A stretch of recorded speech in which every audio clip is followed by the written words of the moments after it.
All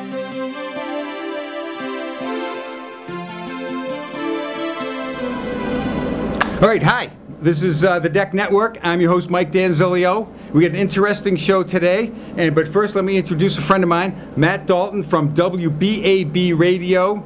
How you doing? Excited to be a part of the Deck Network, Mike. I can't believe I'm here. I'm excited. I'm like the focus of an episode here. Well, Matt came to me about 6 months ago and he said, Mike, I need a deck on my house.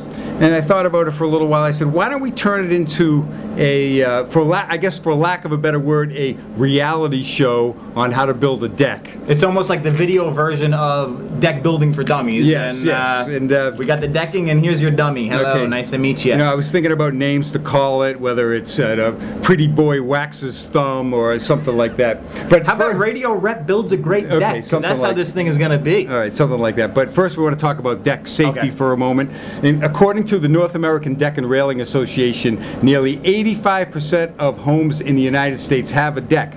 Unfortunately, injuries on those decks are increasing at a rate of 21% per year. In many cases, the failing decks were built incorrectly, not properly maintained, or beyond their lifespan of approximately 10 to 15 years. Between 2000 and 2010, there were at least 900 injuries and 30 deaths reported as a direct result of deck collapses, and more than 75% of the people on a deck when it collapses are injured or killed. With 20 million decks in the United States that are more than 20 years old, it's important for homeowners to thoroughly check their deck. If this little bit of knowledge interests you, I commissioned a study on the decking industry. This free report is in the form of a video because on the Deck Network, we tend to like videos. You can sign up for this report at the Deck Network website or at the No Maintenance Decks website. So let's move right in on this. And the reason why Matt wants to do this is because, of course, he wants to build a deck, and he wants to show people that, you know, pretty much anyone can, and that's the main objective of this. But tell us what your carpentry experience is up to now. All right. Well, in the 5th grade, I built a popsicle stick box. Keep jewelry in it and find things like that. That would my mother for Mother's Day. That would be loosely considered carpentry. Since then, I would say I've hung a couple pictures. Used some spackle a couple of years ago. So we'll say that your carpentry experience is zero. Have you ever used a skill saw? No, I... No, a chop saw, a cordless drill. I've used the hand saw once. Okay, good. Well, but here's the thing, I have no experience, but every time I'm here hanging out, watching you deal with your customers, you're very consultative. It seems like through your guidance and my little bit of elbow grease, we could put together a deck that's going to work and it's going to be safe. A lot of people I talk to, they have no idea how to build a deck, but it can be done as long as somebody can show you the proper methods of doing it. And this is what we're going to try to do here. You get the proper plan. You got someone to tell you, no, you can't do that, or yes, you can do this, and that's what we're going to do.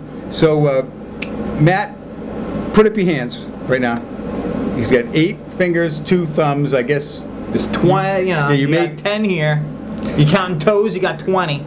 I have a brother-in-law with 10 thumbs. You don't want to see anything that he builds.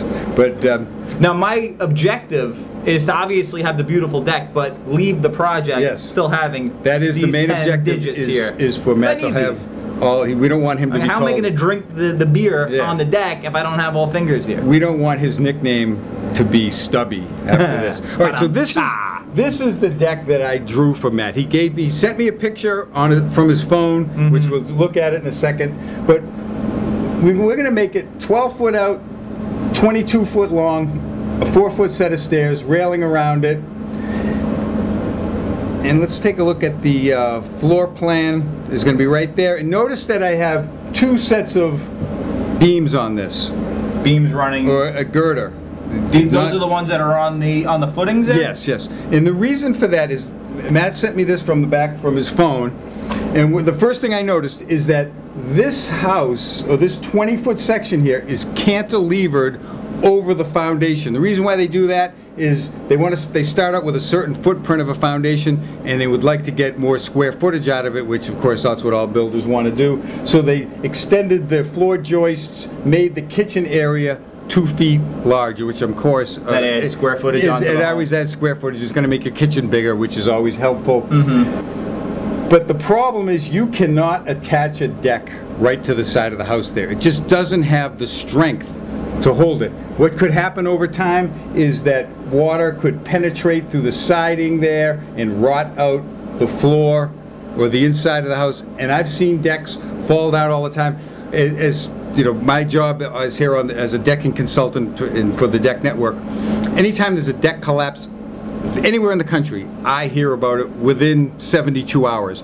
Last Tuesday, right before the 4th of July, there was a deck collapse in Colorado. I saw that one right away. There was one in Queens this last weekend. I usually see photographs. I read about it somewhere, whether it be on some sort of social networking site.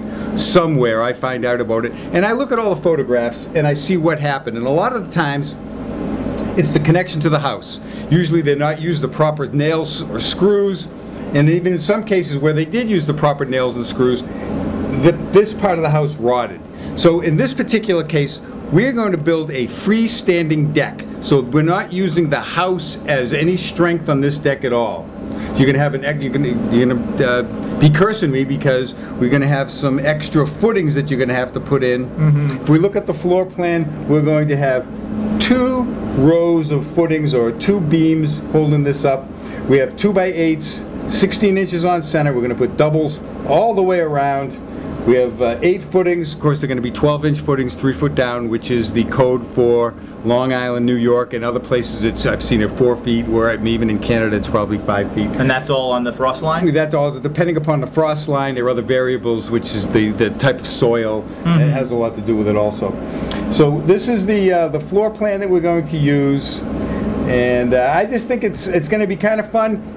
We're not really sure how long it's going into it, Mike. What could I expect to be the hardest part of this process? Is it the footings? Is it cutting the material? Well, you're probably going to think that the mockery that you're going to be. The comedy at Matt's expense will probably be a good part of it. But of course, every day when you're out here, you're going to say this is the hardest part: digging those footings and getting these in line. Now. He writes me, he texts me in a frenzy last Sunday or so. He says, well, how am I supposed to get these footings in the right spot? I said, well, ask these questions. And that's what I'm most nervous about is, all right, are the footings the first thing that I'm going to be doing? Yeah, you're going to be putting the footings in. I want to make sure I'm putting them in the exact spot. Well, that's true. That's what we're going to I can picture the way my life goes. I'm going to dig 8 of these things, and I'm going to realize it's off by 2 inches, and I got to dig another 8. No. We're going to make sure we're going to use chalk lines, and we're going to just, it's going to be done correctly the first time. So let's, and this is what the deck's going to look like when it's done. Let's see if it looks like this. That's where I'll be with the barbecue, all right? We'll have the patio table there, cooler. He's getting a little ahead of himself. You have to envision the end of the, when you're running a long race, you want to envision the finishing line. And this is what it is for me. Okay, so this is with all of these. Okay, let's Matt works for WBAB radio. If you're watching this video, you're probably on the internet. If you're living on Long Island, you probably know it. It's Long Island's #1 rock station. Okay, but there's a lot of people that watch these videos that don't live on Long Island. This is international. Yes, and so if you can get on WBAB. So this internet thing stretches off of Long Island. It goes everywhere. Yes, it does. This is quite the invention. The tentacles of the Deck Network are far-reaching. So Matt's been selling me radio advertising for years. Of course, he's been overcharging me all the time, and this is how we're going to get a little bit of this back. But if you've ever heard any of Mike's commercials, we've always been able to work really closely throughout the years on his advertising end. So I figured when it came time for me to build a deck, because what I got now isn't working, what better place than the Deck Network with Mike so Dave. If you have any questions or if you're interested in really being a little more involved with this, if you want to build a deck for yourself, he's going to ask questions that you're probably asking yourself. A lot of times we have either Steve from Easy Decks or Kevin from Blue Star, and these guys are deck building professionals.